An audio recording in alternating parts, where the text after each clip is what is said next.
Bonjour et bienvenue. Si vous nous rejoignez, bienvenue sur Mikuba Radio-Télévision dans cette question, le creuset de l'actualité politique, économique et sociale d'ici. Et d'ailleurs, au menu aujourd'hui, deux sujets. D'abord, le coût de la vie qui devient davantage cher en République démocratique du Congo de manière générale et au Lualaba de manière assez particulière. On va essayer de voir les raisons et les voies des sorties de ces coûts de la vie qui deviennent davantage chers en deuxième partie.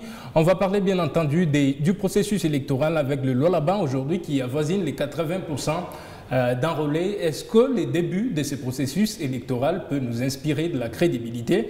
Nos analystes en plateau vont tenter d'y répondre. Nos analystes exactement qui sont Bouffon Fangana qui est le président de la Ligue des jeunes du PPRD. Soyez les bienvenus, Bouffon. Merci, messieurs les journalistes. À côté de lui, Augustin Chambouy, qui est le porte-parole adjoint de l'UDP. Soyez les bienvenus. Merci, monsieur le journaliste, de nous avoir associés à ce débat républicain. Je salue le co-débatteur présent, le kabiliste Bouffon. Je salue aussi l'ensemble des auditeurs et téléspectateurs de la grande chaîne Mikuba. Voilà, j'allais même dire le porte-parole adjoint du parti au pouvoir au niveau national, mais du parti d'opposition au niveau provincial. Nous ne sommes pas en opposition au niveau provincial, mais nous luttons juste contre une certaine médiocrité, une certaine hypocrisie, les gens qui abusent de la confiance du chef de l'État pour faire du trafic d'influence. C'est un jeu de mots, merci bien. Et pour en parler déjà, on va revenir sur cette semaine, une semaine qui a été marquée en termes d'actualité, notamment par l'Angola qui a voté ce vendredi 17 mars. Le Parlement angolais qui a voté, bien entendu, à l'unanimité, l'envoi des 500 soldats angolais qui vont venir à l'est de la République démocratique du Congo pour appuyer les efforts de paix dans cette partie du pays qui est le voisin. Bouffon Fangana, comment vous trouvez cette aide que nous apporte l'Angola? Merci. Moi, je pense qu'il fallait commencer par là. Il fallait commencer avec les Angolais, qui est d'aller dans l'Afrique de l'Est.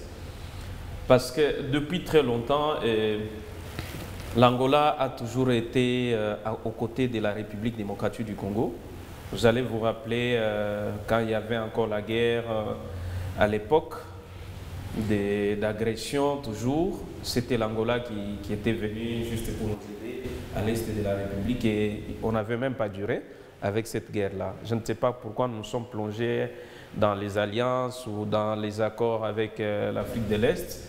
Et le problème va se poser dans le sens où jusque-là, ces forces régionales de l'Afrique de l'Est, jusqu'à nos jours, ces gens ne libèrent pas les terrains. Et qu'est-ce qui nous rassure que quand les 500, vous envoyez 500 soldats pour venir intervenir, juste pour faire quoi? Qu'est-ce qui va se passer? Moi, je pense que ça sera un peu très compliqué, même si on peut appuyer la RDC. La solution est de chasser tout d'abord ces gens de l'Afrique de l'Est, qu'ils rentrent chez eux, qu'on laisse notre armée, qu'on renforce notre armée, et puis on peut se lancer maintenant du côté de la SADC, juste pour terminer la guerre de l'Est. Si on ne le fait pas, je pense que ça sera une distraction, c'est toujours l'argent du contribuable qu'on doit commencer à dilapider à chaque moment.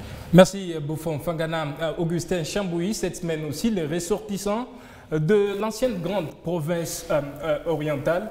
On voit là-bas la province de l'Ituri, la province de la Tiopo, Haut-Ouélé et Bazouélé qui ont décidé de réunir tout ce qu'ils ont comme argent pour payer la caution du président de la République pour les élections prévues en décembre de cette année. Comment vous trouvez cette aventure, entre guillemets, de nos amis de la grande province, de l'ancienne grande province orientale? Chers amis journalistes, je pense que nous avons vu cet événement, nous avons suivi sur les réseaux sociaux, sur les médias, des compatriotes issus de la grande province orientale. Ils ont fait cette cotisation pour payer la caution au président de la République, ce qui est tout à fait un jet démocratique, ce qui est tout à fait normal. Ils ont vu le président de la République, ils ont remis cette cotisation.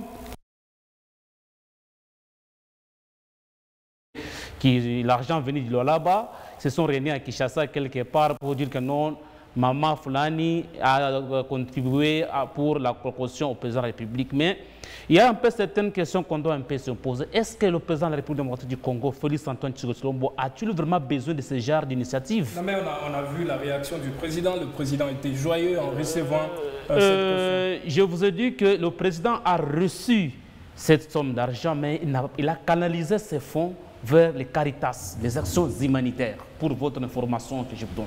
Le président Tshisekedi a reçu cette enveloppe. Les 100 000 $ ont été canalisés. Le 100 000 $, il les a orientés vers les actions sociales, les actions humanitaires. Aujourd'hui, si vous voyez la province des Grands Orientales, mais il y a de ces coins-là où il n'y a pas même l'eau. Une province ruinée. Il y a de ces coins-là où il n'y a pas même l'eau, l'électricité, où il y a même des centres de santé. Mais ces compatriotes de la grande province orientale, s'ils étaient vraiment amoureux du président Félix Tshisekedi, ils devraient commencer par aider d'abord leurs confrères, leurs citoyens de leur province qui sont dans des conditions très difficiles chez eux. Mais pourquoi venir toujours penser c'est de la flatterie? C'est ça la société congolaise à laquelle nous sommes habitués. Ces mêmes pratiques, nous l'avions vu avec l'ancien président, le sénateur à vie, Joseph Kabila-Kabange. Mais aujourd'hui, ce sont les mêmes personnes qui faisaient de tout avec Joseph Kabila, qui l'ont quitté. Et voilà, ils sont encore venus du côté Félix. Ils reviennent avec les mêmes pratiques.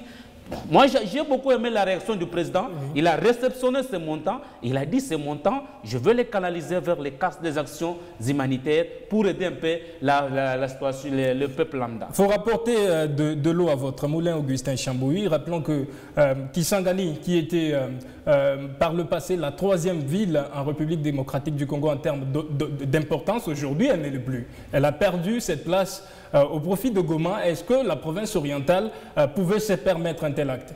En tout cas, c'est ce que j'ai dit, que ces initiatives pareilles, ils devraient d'abord les initier, commencer pour le développement de leur contrée, le développement de leur grande province. Aujourd'hui, tel que vous avez vu, Kisangani a perdu sa beauté, Kisangani a perdu presque son positionnement. Tout ça, pourquoi? Parce que nous sommes dans la politique de flatterie. Moi, j'aime vraiment cette politique de construire d'abord chez vous. Il faut d'abord construire chez vous. Et quand on nous dit construisez chez vous, ce n'est pas de l'insulte. Non, c'est pas une injure. Oui, c'est une façon vraiment de pousser le développement. C'est une façon vraiment de permettre que chaque contrée, qu'on puisse se développer. Ces compatriotes de Go, nous les avons vus. Et puis, la majorité d'entre eux, ce sont les chefs coutumiers. Mon cher ami Zamani, on a chef coutumier, on voit la veste. Ce n'était pas facile, mais là, chef coutumier, on a ma veste sur taille, on a ma montre.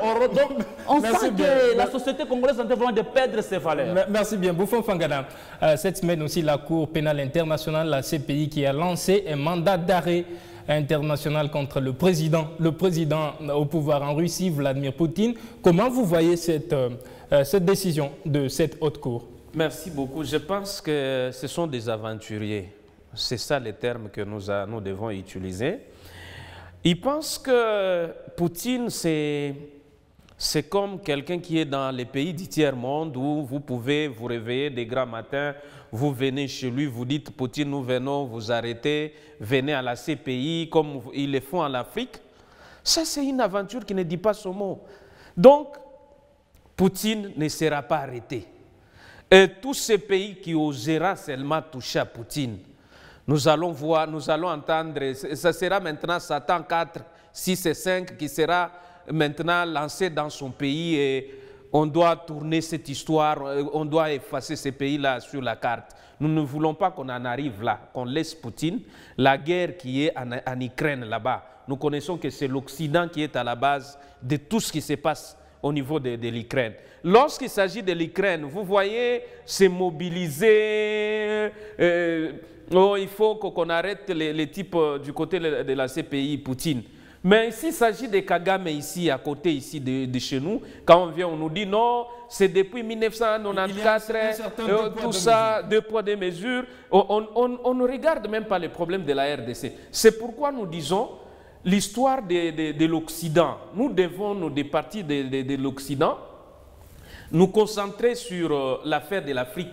Les présidents africains doivent se tourner vers le Moyen-Orient. C'est ce qu'on avait dit même d'ailleurs au président de la République. Quand il est venu, il avait trouvé que nous, on s'était déjà tourné depuis très longtemps avec l'ancien président Joseph Kabila vers le Moyen-Orient, avec les Chinois et puis la Corée du Nord ainsi que la Russie.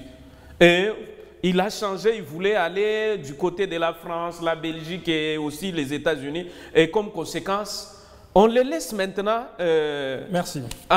au milieu de la route. Merci bien, Augustin Chambouy. Est-ce que l'Occident ne veut pas entendre une voix contraire, un système de pensée qui lui soit contraire? Mon cher ami, je pense qu'aujourd'hui, c'est clair.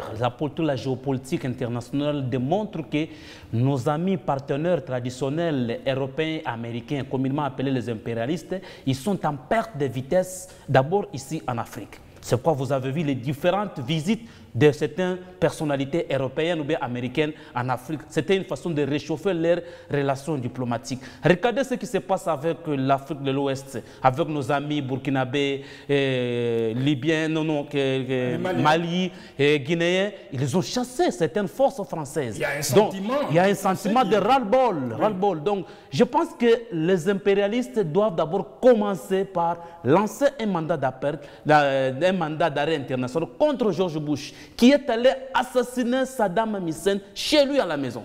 Ils doivent d'abord commencer par arrêter Sarkozy, qui est allé en Libye assassiner Kadhafi chez lui à la maison. Tout doit commencer de là. Cette politique de deux poids, deux mesures, c'est une politique qu'il faut vraiment bannir. C'est pourquoi nous, les Africains, devons prendre conscience. Nous devons prendre conscience. Pourquoi? Parce que regardez un peu cette guerre que nous subissons ici à l'est de notre pays. Elle n'est pas différente avec l'Ukraine. Mais regardez la mobilisation internationale, les dons. Même au niveau du langage. Même au niveau du langage. Oui. Vous sentez que nous, on est mépris. Nous sommes considérés comme des personnes des sous-peuples. Donc, non, le gouvernement congolais. C'est pourquoi moi, à ce qui me concerne, j'ai encouragé au président congolais.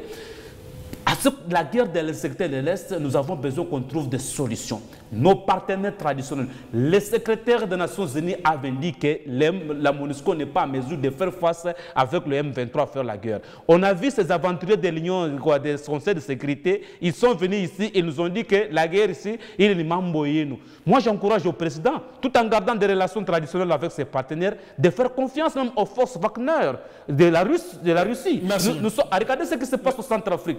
Ces gens ils abattent un bon travail. Que cette fameuse MONUSCO qui nous coûte énormément cher, mais sur le terrain, on ne sent pas les résultats sur l'impact. Donc, nous disons tout simplement que le mandat d'arrêt contre notre référence Poutine, c'est une vaste blague, ça n'ira pas nulle part. Voilà, nous rentrons au débat pour parler du coût de la vie qui devient davantage cher en République démocratique du Congo et au Lualaba de manière particulière. Par exemple, le carburant, il y a déjà plusieurs mois, il y a même plus d'une année qui a haussé de prix. Il y a le transport en commun, il y a le loyer, il y a les produits alimentaires comme la farine de maïs qui ne cesse aussi de hausser des prix. Aujourd'hui, un sac se négocie aux alentours de 80 000.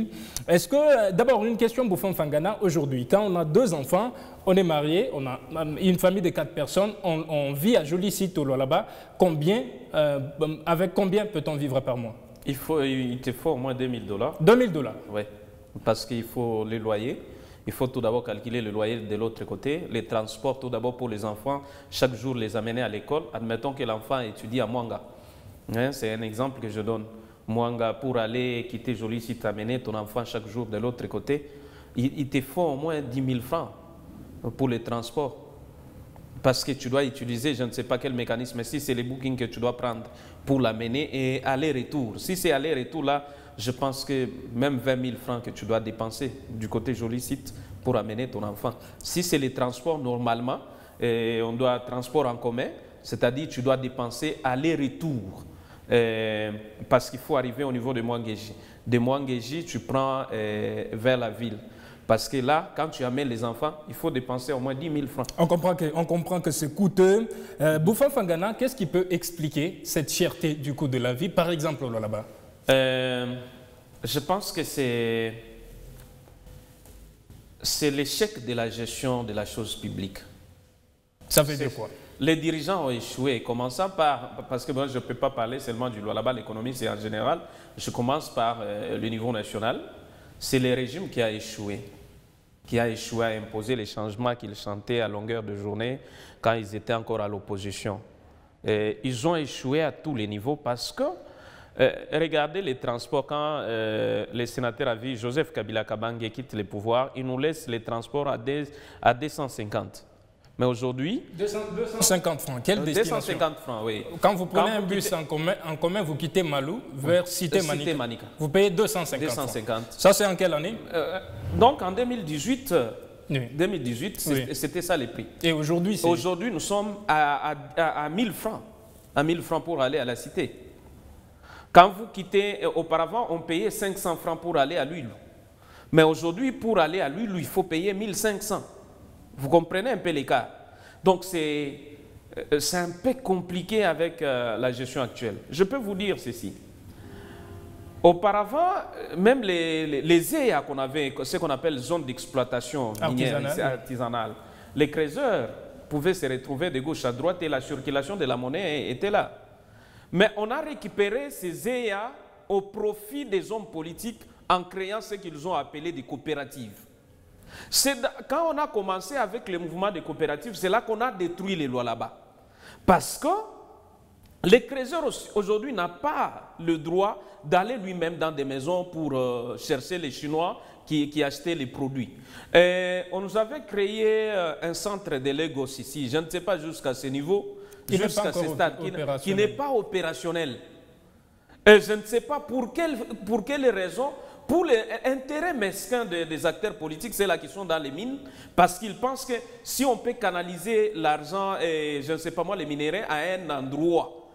D'ailleurs, on pouvait créer de l'emploi d'abord pour les jeunes, l'Oualabé. Deuxième aspect, on pouvait aussi contrôler bien ces secteurs-là. Mais malheureusement, aujourd'hui, il n'y a rien.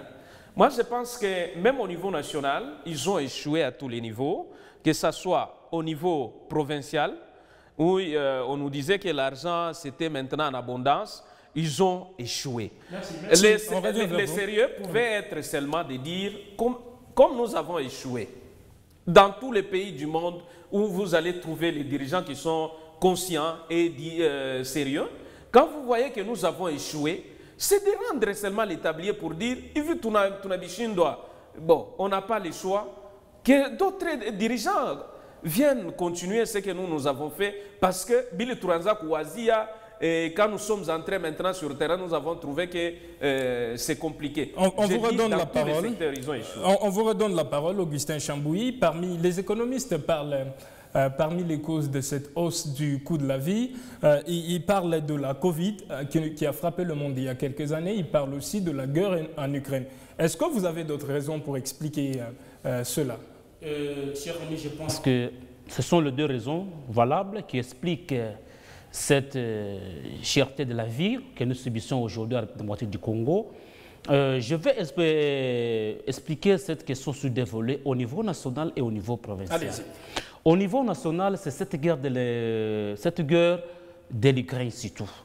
Parce qu'aujourd'hui, j'ai suivi sur la voie de vos ondes la Forum Washington Forum plutôt, même les banques américaines, ils sont vraiment inquiètes par rapport à la situation monétaire, la situation financière. Les banques américaines sont presque en difficulté. Au niveau du gouvernement central, je pense que M. Sama Lukonde, quand il est venu ici, parmi les piliers qu'il avait promis au peuple congolais dans son discours d'investiture à l'Assemblée nationale, il avait parlé de la question du social.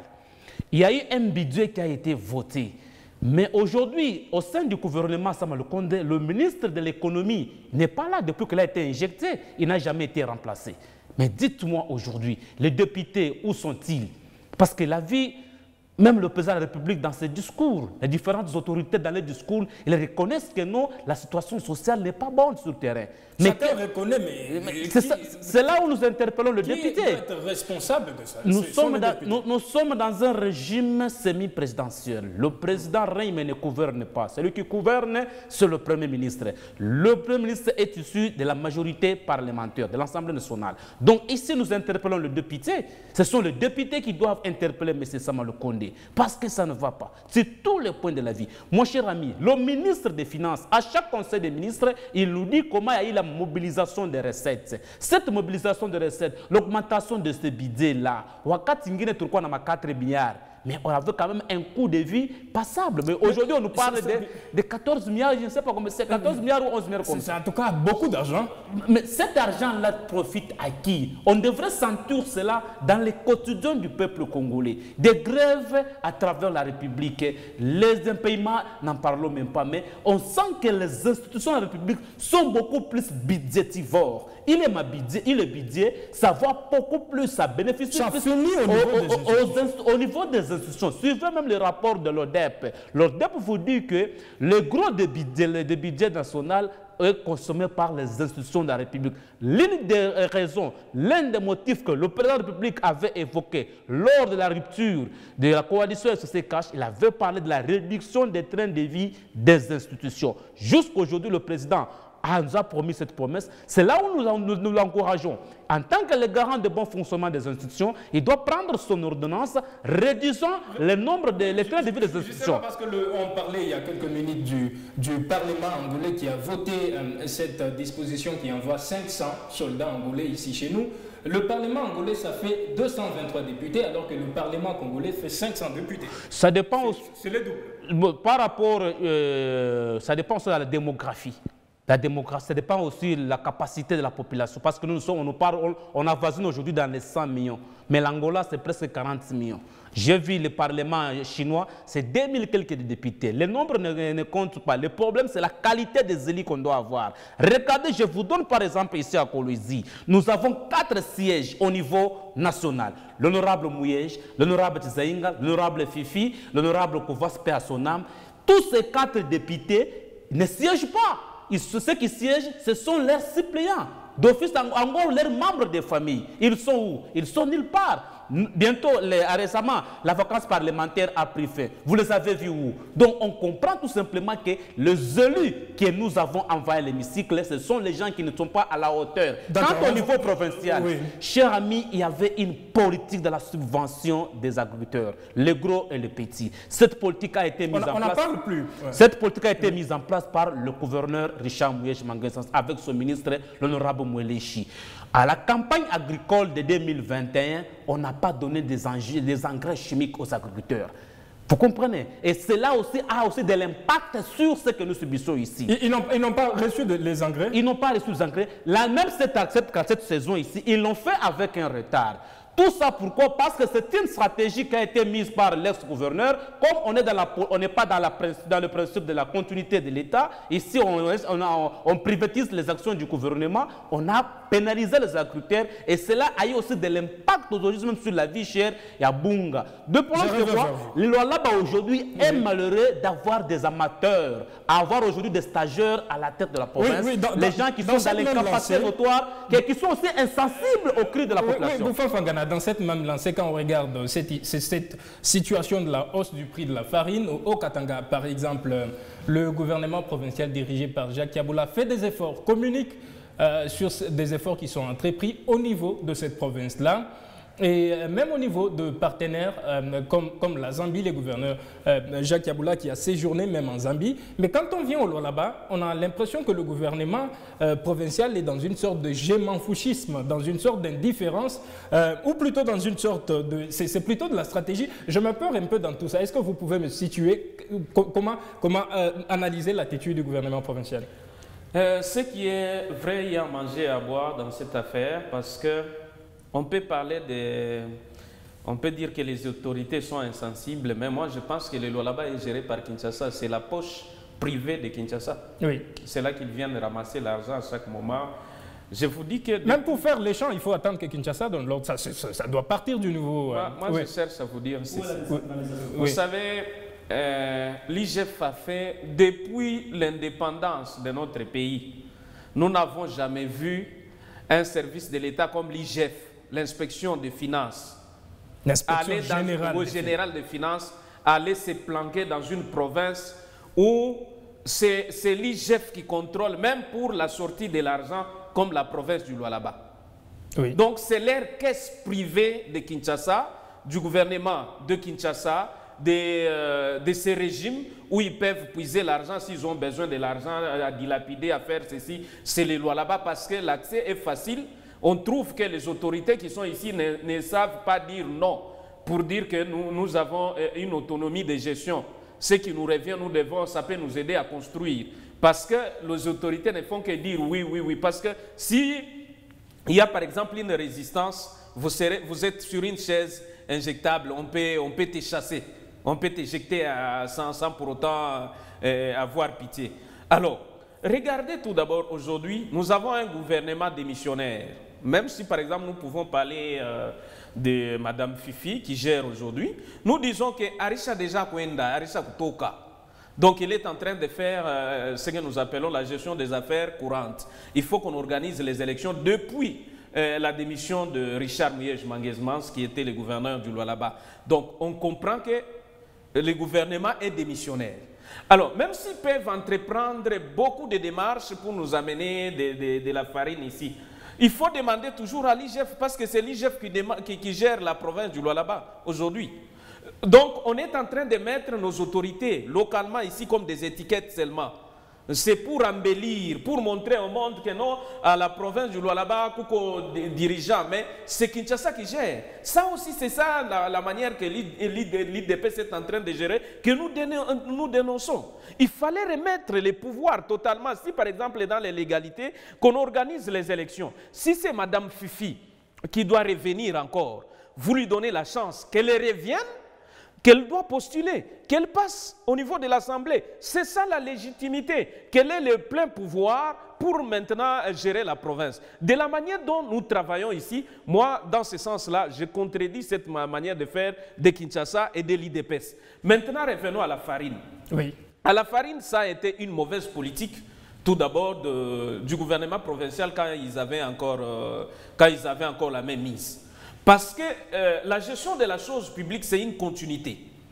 Même quand j'entends souvent les gens qui disent non, Kabila n'avait pas fait ça, n'avait pas... Vous comparez, vous êtes venus pour le changement, vous devez changer ce que Kabila n'a pas fait. Vous êtes venus, vous étiez à l'opposition, vous avez observé ce qui ne marchait pas. Quand vous venez avec des solutions. Et non encore avec des promesses. Nous ne sommes plus autant de promesses, tout ça. Même si on peut décrier aujourd'hui, à longueur de journée, pour dire que non, on ne trouve pas la solution comme Kiaboula. Est-ce que vous croyez qu'ils doivent cultiver ces gens aujourd'hui pour nous récolter les maïs pour qu'on en mange? Non, parce que la politique agricole ici a été méprisée au détriment des mines. Non, mais quand on méprise la politique qui est laissée par nos prédécesseurs, on en invente une autre, non? On méprise et puis on reste dans le statu quo, on n'invente rien, c'est ça? C'est ça ce que j'ai dit. Quand vous dites qu'il n'y a pas une continuité, parce que madame elle-même avait dit clairement qu'il n'y a pas une continuité, il n'y a pas une continuité. C'est elle-même qui prononçait ça dans un point de presse. Il n'y a pas une continuité. Vous avez créé autre chose. Et dans ce que vous avez créé là-bas, trouvez des solutions parce que vous avez trouvé les faiblesses, par exemple, de votre prédécesseur. Vous êtes venu avec une solution. La solution aujourd'hui, c'est nous trouver des solutions les plus tôt possible, qu'on ait la farine de maïs, que cette farine soit à la baisse. Voilà. Et non qu'on achète un sac de la farine ici à 80 ou à 75 000 francs. Un sac de la farine. Maintenant, nous devons attendre que Kiaboula puisse trouver la solution au niveau du Haut-Katanga. On dépend de lui. Nous dépendons de lui. Oui. Nous dépendons de Kiaboula, oui, qui est parti négocier en Zambie, qu'il trouve la solution pour que les commerçants et Lualabé puissent aller se procurer de la farine au niveau de Lubumbashi pour venir maintenant qu'on puisse payer. Mais ça, ce n'est pas normal. Et même là où, dans nos salons, où il y a des gens qui gèrent la chose publique, mais je pense que c'est une honte pour les lois là-bas, c'est une humiliation. Vous avez oublié, nous avons humilié toute une province. Nous ne devons pas dépendre d'un autre gouverneur d'une autre province parce que nous avons les autorités. Et nos députés qui parlaient aujourd'hui à longueur de journée, oh, peuple, où sont ces députés? Quand on parle comme ça, ils sont en vacances. Ils sont en vacances. Ils sont en vacances. Oui. En vacances, c'est là qu'ils pouvaient faire des bruits. Si par exemple il y avait le problème de déchoir quelqu'un ici, il pouvait avoir une session extraordinaire. On pouvait même convoquer ça. Merci beaucoup, Fangana. Où sont nos députés? C'est-à-dire, le peuple Lualabé est abandonné à à lui seul. Il est resté comme un peuple qui n'a pas de parents, qui n'a pas des autorités. Voilà la souffrance. Merci, Donc, merci. il faut voir comment faire les choix sur vos dirigeants. Augustin Chambouilly, quand je vous retirais la parole, vous étiez en train de partir dans ce sens. Déjà, on était en train de chercher le mot qui puisse convenir à cette gestion qui est faite au Lualaba. Bouffon parle d'abandon de l'autorité publique au niveau provincial, à abandonner la population, ou plutôt c'est de l'amateurisme, ou plutôt c'est de la stratégie, parce que, tenez, Augustin Chambouilly, le silence du gouvernement provincial, ça peut être aussi de la sagesse, non?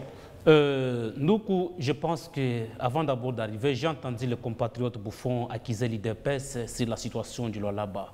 Mais je dois lui rappeler qu'à l'hémicycle, ici, l'Assemblée provinciale, l'IDPS n'a pas de député. Nous sommes dans une république, nous sommes régis par les textes. On ne voit pas par quel mécanisme constitutionnel où les députés Kinshasa peuvent bloquer le fonctionnement d'une province. Le problème, c'est quoi? Aujourd'hui, le Lualaba a la malchance d'avoir des députés qui sont complices dans cette situation que nous sommes ici. Ces gens, ils ont complètement abandonné la population. Je peux vous citer des cas saillants. Il y a eu l'opération Kanyama-Kasses ici qui a endeuillé des familles. Dites-moi où les rapports de la commission mise en place, les résolutions et les recommandations, nous sommes à quel niveau? Il y a les députés nationaux. Quel député national de là-bas qui a au moins initié une motion ou une interpellation au ministre de l'Intérieur au niveau de Kinshasa? On sent qu'il y a de la complicité entre l'exécutif et le législatif au niveau de là-bas, au détriment de la population. Ces gens, ils sont prêts quand il y a seulement des commissions parlementaires. Ils sont prêts quand seulement des histoires de délocalisation. Ici, au Lualaba, la population doit noter tout simplement qu'elle est complètement abandonnée. Ces gens à qui vous avez donné mandat en 2018 vous ont complètement abandonné. Ailleurs, on est tenté de penser, même dans les plans quinquennal ici, on avait prévu la mécanisation des campagnes à pastoral. Dans tous les 5 provinces, de tous les 5 territoires du Lualaba. Mais ils sont où? Qu'est-ce que les députés ont fait? Ils doivent faire la suivi. Aujourd'hui, la population se sent complètement abandonnée. Le mal, c'est quoi? Il y a de l'amateurisme au sein de l'exécutif. Il y a des gens qui ne savent pas que gérer, c'est prévoir. Les gens qui sont venus faire du stage dans nos institutions. Aujourd'hui, vous pouvez imputer que Kinshasa en a fait. Enfin, non. Le premier responsable, d'abord, c'est nous, les Lualabés, c'est nous, les Colossiens, c'est le député, d'abord, qui sont à l'hémicycle. Nous sommes là en train de pleurnicher. Mais la Constitution nous donne dans son article 60 les moyens de revendiquer, mon cher ami. Dites-moi où est-ce que nous avons déjà revendiqué d'une manière pacifique pour dénoncer tout ce qui se passe au Lualaba. Tout pas ma sentiment tribal le consort. Mon cher, il n'y a pas une vision éclairée. Il n'y a pas une vision managériale depuis 2 ans. Une situation tournée chez Lualaba depuis l'absence du gouverneur Mouyej a beaucoup plus profité aux gestionnaires actuels qui sont aux affaires en complicité avec l'Assemblée provinciale. Mon cher, ailleurs on est tenté de penser comment investir. Mais ici au Lualaba, nous sommes dans la distribution des pagnes. Ah mon Dieu, c'est ça la gestion. Nous sommes dans la distribution des pagnes au moment. D'ailleurs, nous encourageons aux femmes lualabaises et aux mamans lualabaises. Prenez ces pagnes, nous prenez bouffer le 20 décembre de cette année aux élections législatives. Votre sanction. Il faut que vous sanctionnez ces gens à qui vous avez donné mandat qui vous ont trahi. Merci Augustin Chambouilly, vous êtes trop critique. La deuxième partie de ces débats, on va basculer plutôt du côté du processus électoral. Le processus électoral qui a été marqué cette semaine par le coup de gueule entre le président actuel du bureau de la CENI, Denis Kadima Kazadi, le coup de gueule venant de Corneille Nanga Yabelo qui a dirigé cette CENI par le passé, qui lui reproche un certain amateurisme, le mot est beaucoup revenu aujourd'hui dans le débat. La carte n'est pas de bonne qualité. Il y a en tout cas beaucoup de faiblesses techniques au niveau de cette CENI actuelle. On va parler du processus actuel. Quelle crédibilité? Le Lualaba aujourd'hui, je le disais à l'entame, qui avoisine les 80% d'enrôlés. La première question adressée à Bouffon Fangana, le début du processus électoral. Qu'est-ce que ce début vous inspire exactement? Tout ce qui commence mal finit toujours mal. Moi, je pense que dès le départ, tout d'abord, pour mettre la CENI en place, vous connaissez qu'il y avait eu trop de contestations depuis l'arrivée de M. Kadima. Le péché originel. Oui, M. Kadima. Et il a été contesté pour dire que non, ce n'était pas un expert comme on l'avait dit.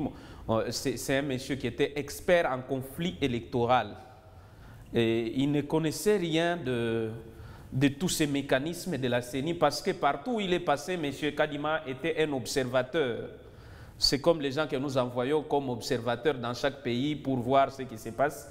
Et pour lui, quand il est rentré, il croyait être un expert. Alors voilà les conséquences là où nous sommes arrivés, malgré les forcing. Nous avons dit tout au début que M. Kadima va nous créer des problèmes très sérieux. Pour les gens, non, c'était le tribalisme, parce qu'on ne voulait pas de Kadima, parce qu'on disait que Kadima venait de la même province que le président de la République. C'est comme ça que les gens prétendaient nous dire, nous les gens de l'opposition, entre guillemets, pourquoi on ne voulait pas, Ngoï Mulunda était venu d'ici. On avait contesté Kadima parce que ce n'était pas un expert. On croyait qu'il n'était pas à mesure de nous donner de bonnes élections. Il n'était pas crédible. Alors les gens avaient nié. Comme conséquence, aujourd'hui, tant de machines sont entre les mains des individus. Et on a arrêté, même Kadima lui-même reconnaît ça, qu'on a arrêté des machines entre les mains des individus. Comment les machines peuvent sortir des entrepôts de la CENI pour que ces machines se retrouvent entre les mains d'un député, entre les mains de quelqu'un de l'Union sacrée? Comment ça s'est fait? Et comment on doit donner du crédit à ces machines-là? Et même l'enrôlement, quand j'ai suivi ici, vous dites que c'est à 80% au Lualaba. Mais nous devons être sérieux quand nous parlons devant la population du Lualaba. Selon les chiffres publiés par la CENI elle-même. C'est ce que nous disons. Oui. Et je ne sais pas comment ils calculent pour trouver ces pourcentages-là, comment ils ont fait pour trouver le nombre exact que non, il reste maintenant autant de personnes qu'on n'a pas encore enrôlées. Pendant ce temps, vous connaissez vous-même, noir sur blanc, ce qui se passe au Lualaba. Pour avoir la carte, il te faut 10 $, 10 000 francs, tout ça. Donc, on a discrédité même l'enrôlement dès le départ parce qu'il faut avoir l'argent pour être enrôlé. Et on trouve aussi un peuple aussi qui n'a pas encore compris. C'est ce que moi je peux dire. C'est là l'autre problème. Oui. Oh non. Les députés et puis les autorités qui ont commencé tout d'abord, il faut avoir la carte. Ils ont commencé tout d'abord par tromper les peuples. Comment? Il faut avoir la carte. Si vous n'avez pas la carte, vous savez, vous n'aurez pas le temps d'aller chercher l'argent à la banque. Pour aller tout d'abord pour travailler. Ça c'est dans les faits, ça c'est pas un mensonge, dans les faits c'est pratique. Est-ce que tous ces gens-là que vous dites, par exemple, quand vous parlez, vous trompez au peuple, combien de gens qui ont des comptes bancaires ici, au Lualaba? Non, ça ce n'est qu'un exemple. Non, il ne faut pas tromper les peuples. La carte d'électeur, M. Bouffon Fangana, elle fait office de carte d'identité. C'est ce que je dis. Jusqu'à preuve du contraire, jusqu'à nos jours, même l'ancienne carte est valable. Même l'ancienne carte là est valable parce qu'on n'avait pas amené ça. Cette carte n'est pas venue de l'Angola, ni de la France, ni de la Belgique. C'est la carte d'ici. Moi, je vous dis que le processus électoral est déjà biaisé. Moi, je ne vois pas qu'en 2023, même si nous pouvons, quand on arrive en 2023, on aura des élections crédibles. Parce que quand vous commencez très mal, attendez-vous déjà des conséquences, des contestations et tout consort. Il y a une loi électorale quand on parle d'essai, l'essai de représentativité. Vous connaissez qu'on commence d'ailleurs en amont à contrôler quand vous déposez votre candidature et tout consort pour qu'on sache que vous avez représenté votre essai ou pas. Ça doit encore, il y aura des contestations et des contestations. Vous allez avoir le temps. Je vous dis que la CENI de Kadima, M. Kadima, Monsieur Kadima, c'est vous les problèmes, c'est vous les mâles du Congo. Nous avons besoin que Kadima puisse quitter, qu'on nous cherche même un autre expert. À l'IDPS là-bas, nous avons, comme vous avez cherché Kadima, comme vous avez cherché l'ancien militant de l'IDPS Kadima, on doit nous chercher encore un autre, candidat de l'IDPS qui doit faire Kadima. Augustin Chamboui, il a fait analyse du début de ce processus électoral. Il est parti au niveau national, il est rentré au niveau provincial. Augustin Chambouyi, qu'est-ce que vous avez à répondre à Bouffon Fangana? Je pense que je rappelle à mon compatriote Bouffon que l'UDPS n'est pas un parti d'État, l'UDPS n'est pas un père, ce n'est pas l'UDPS qui organise la CENI, ni qui gère la CENI.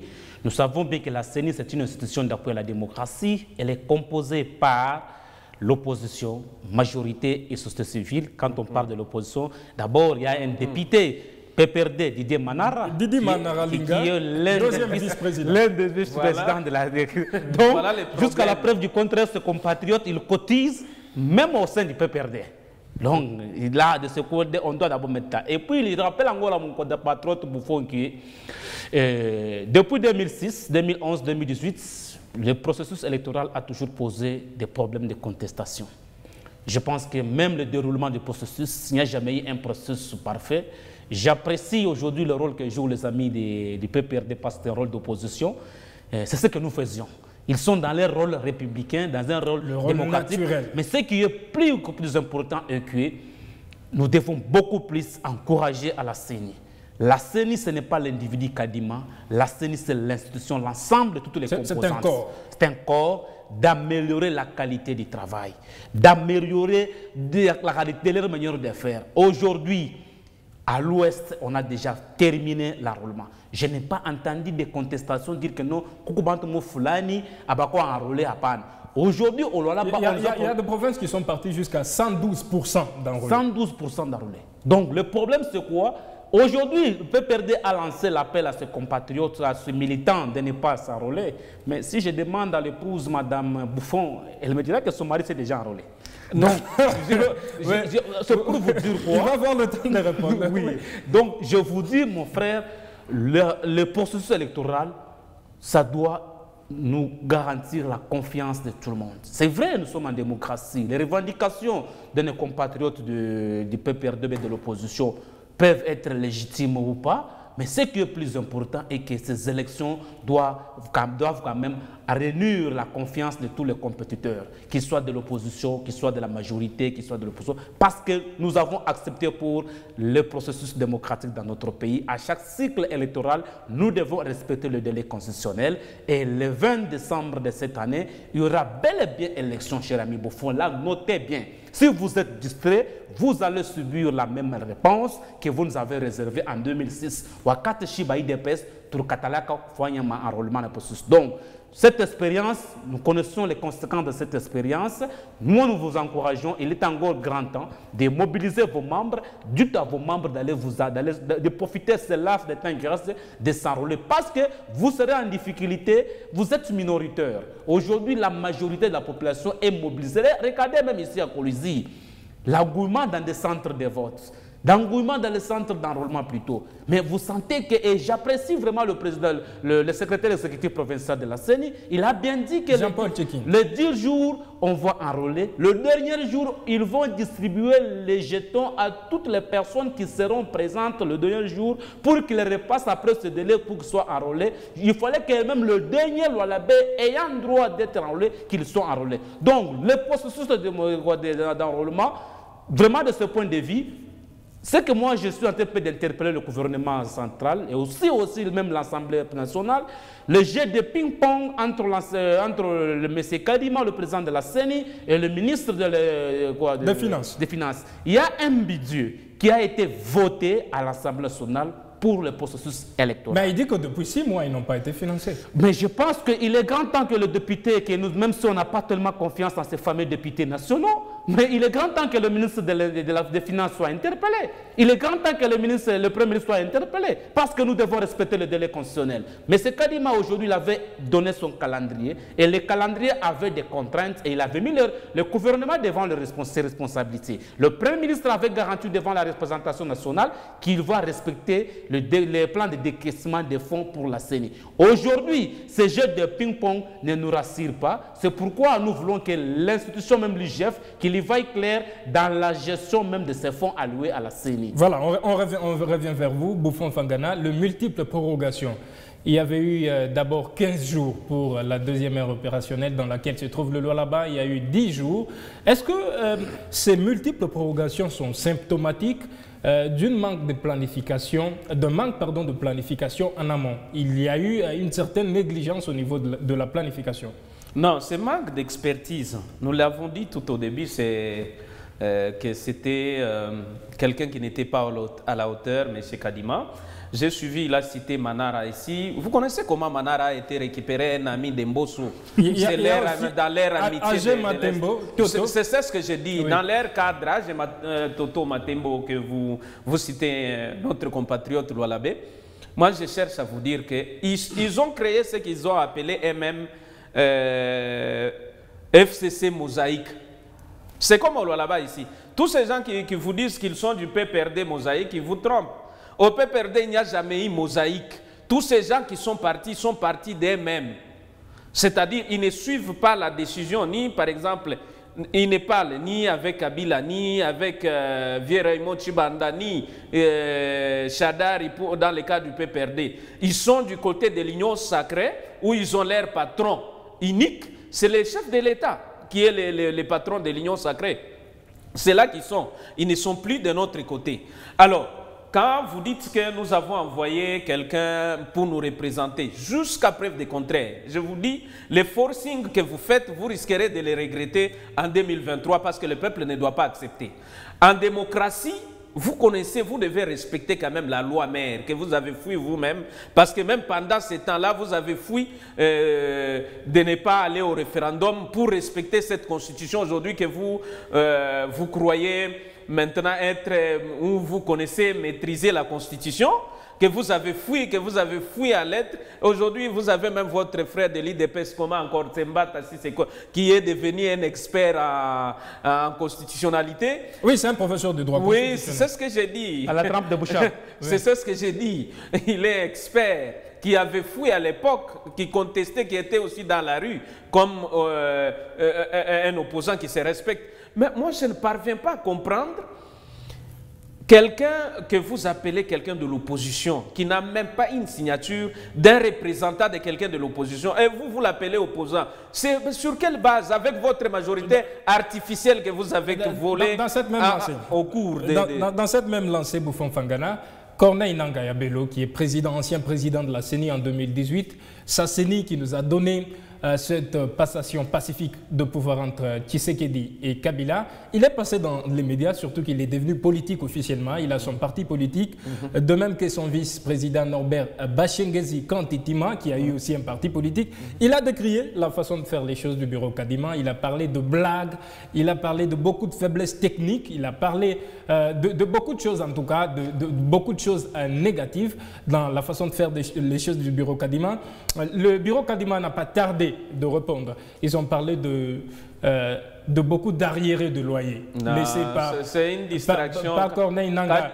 Kadima n'a rien à dire ici. Oui. Parce que lui n'a jamais donné au peuple congolais les élections crédibles pour qu'on parle. Corneille Nangaa qu'il est en train de critiquer, c'est lui qui a donné au moins quelqu'un qui était de l'opposition et passé. Mais lui, il nous a encore prouvé sur quoi. Jusque-là, il est passé dans les médias, je l'ai suivi, en train de pleurnicher. Non, depuis septembre, on ne m'a pas encore donné l'argent. Est-ce qu'il va pleurnicher devant devant les ministres des Finances ou bien il va se plaindre devant le gouvernement en général? Parce que c'est le gouvernement. L'Assemblée nationale est là, dirigée par Mbosso. C'est là qu'il doit faire le suivi, parce que le budget a été déjà voté. Ça, ce sont des blabla qu'on ne veut pas entendre dans les médias, que non, il y a les jeux de ping-pong. Oh, Nangaa avait fait ça, moi je vais faire ça. C'est ce que nous condamnons les régimes actuels. Ces régimes actuels, ils ne font que se référer au régime passé. Nous ne vivons pas sur base des régimes. Quand Joseph Kabila est venu, il n'a pas dit parce que Mobutu n'avait pas fait ça. Corneille Nangaa devait avoir un certain droit, un devoir de réserve. Lui qui est passé il est devenu politique. Comment il doit avoir les devoirs de réserve? Parce qu'il est politique. Et Seni et Nangaa et Kadima, lui est apolitique. Quand il entre aussi dans ces jeux, nous comprenons qu'il parle comme un militant de l'IDPS. Il doit garder son calme. Non, il n'a pas parlé, c'est plutôt Didier Manara qui a pris la parole. Quand vous parlez de Didier Manara, je vous dis que Didier Manara, c'est quelqu'un qui était du côté du PPRD. Il connaît comment il est parvenu à être président de là, dans son amitié avec son ami Mbosso, où on l'a récupéré pour être maintenant au niveau de la CENI. Moi, je pense que, pour citer, moi, je dois dire à mon ami de l'IDPS, qu'ils doivent avoir un peu de réserve chaque fois, parce que quand ils parlent, ils font référence toujours à Joseph Kabila. En même temps, ce pays n'a pas commencé avec Joseph Kabila, ce pays a commencé depuis 1960, que nous avons eu l'indépendance. Mais quand ils parlent, on dirait que Kabila, c'est lui qui avait mal géré ce pays depuis 1960 pour arriver là où nous sommes. Moi, je pense que Kabila, c'est une référence qui a bien géré le pays. Parce que les indices sont clairs. Même ceux-là qui avaient refusé, aujourd'hui acceptent. Même mon ami Augustin Chambouyi, il connaît très bien là où il est, que non, quand même à l'époque de Kabila. Ariane Sakouria Boukari 4 fois, 3 fois. Apa sasa enafanya ni nani Goinik, il connaît. Oui, 85. Et comme Goinik, il peut quand même accepter les bienfaits de Joseph Kabila. Quelqu'un de l'IDPS croyait qu'un jour, à Tamundoto, à Takuyaku, pouvoir, c'est les gens du pouvoir. Là, il faut accepter quand même les bienfaits de Joseph Kabila. En guise de conclusion, Augustin Chambouyi, vous répondez plutôt à une question. Ce 17 mars, le président Kadima est passé sur un média français. Il a parlé du manque de crédibilité qu'il faudra accorder aux résultats des élections si jamais le Nord Kivu et l'Ituri, qui sont ensanglantés par la guerre, ne participaient pas à ces élections. Comment vous voyez cette position du président Kadima? C'est une position, entre guillemets, politicienne? Je vais répondre bien sûr, mais je rappelle à mon ami Bouffon mais si Kadima n'est pas un militant de l'IDPS comme Goïmoulound en 2011, quand militant de PPRD, il faut faire la part des choses. Kadima, c'est un citoyen de la société civile. Il n'est pas de l'UDPS. Évitez d'assimiler Kadima à l'UDPS. Joseph Kabila Kabange, la seule chose que moi j'apprécie chez Kabila, si vous me parlez aujourd'hui de la gestion du Kabila aujourd'hui, les indices sont là. Kabila, les indices sont là. La seule chose que moi je note de Kabila, c'est d'avoir accepté de quitter le pouvoir. Même s'il a eu 2 ans de bonus, parce qu'on a vu ses amis voisins, Sassou Nguesso, Kagame, Museveni, se sont alternisés au pouvoir, mais lui quand même a accepté de respecter la constitution, malgré ses 2 ans de bonus. Il a organisé les élections, il y a eu passation pacifique du pouvoir. En termes d'économie, Mundukuyangu, Kassoula ici existe, nous connaissons une partout à Kassoula ici, et on va voir donc. Il a fait son temps, mais du terme de vie vraiment, gestion du pays, il y a à boire et à manger. Les rapports sont là avec des indications crédibles. Je pense que le président, avant d'abord d'arriver sur M. Kadima, le président de la République à Genève, aux côtés du secrétaire général des Nations Unies, à Kinshasa, aux côtés de son homologue français, il a mis la communauté internationale devant leurs responsabilités. Nous sommes engagés d'aller aux élections cette année. Mais cette guerre de l'Est nous imposait injustement. Sous silence de la communauté internationale, peut aussi impacter sur la date des élections. C'est-à-dire, le cri d'alarme du président Kadima, tout comme le premier citoyen de la République, Festus Tshisekedi, c'est pour prendre la communauté internationale à témoin et de mettre devant leurs responsabilités. Parce que nous sommes membres quand même de l'ONU. Quand vous lisez la charte de l'ONU, il est clair que c'est pour restaurer la paix à travers le monde. Mais pourquoi cette indifférence, nous venons d'en parler ici? Quand il y a d'autres pays qui sont agressés, on sent une mobilisation. Mais pour la RDC... Vous n'avez toujours pas répondu à la question qui vous a été posée. Je vous ai dit ceci. Oui. Nous sommes tous citoyens. Le Nord Kivu fait partie de la République démocratique du Congo. C'est le glissement. Nous ne pouvons pas aller aux élections sans cette partie de la République démocratique du Congo. Là, c'est clair, il n'y a pas de... allons faire la transition les gens doivent comprendre que les contextes sont différents. Nous allons faire seulement la transition sans élections avec Beni et Yumbi. Écoutez, mais l'image que les compatriotes de Beni ont affichée le jour des votes, en organisant eux-mêmes les élections, ça fait mal. Les contextes sont différents de 2018, 2011, 2018, 2006. Merci. Parce qu'aujourd'hui, le Nord Kivu, on ne peut pas consacrer la balkanisation. Donc vous avez préparé votre contestation depuis très longtemps parce que c'est les glissements que vous avez préparés. Vous préparez les glissements. Nous allons vous chasser. Mon cher ami, nous allons vous chasser. Merci aux auditeurs et téléspectateurs de Mikuba. Merci de nous suivre en rediffusion demain à 9h. Demain, le 20 mars à 9h. Merci en tout cas de rester fidèle au programme de votre chaîne.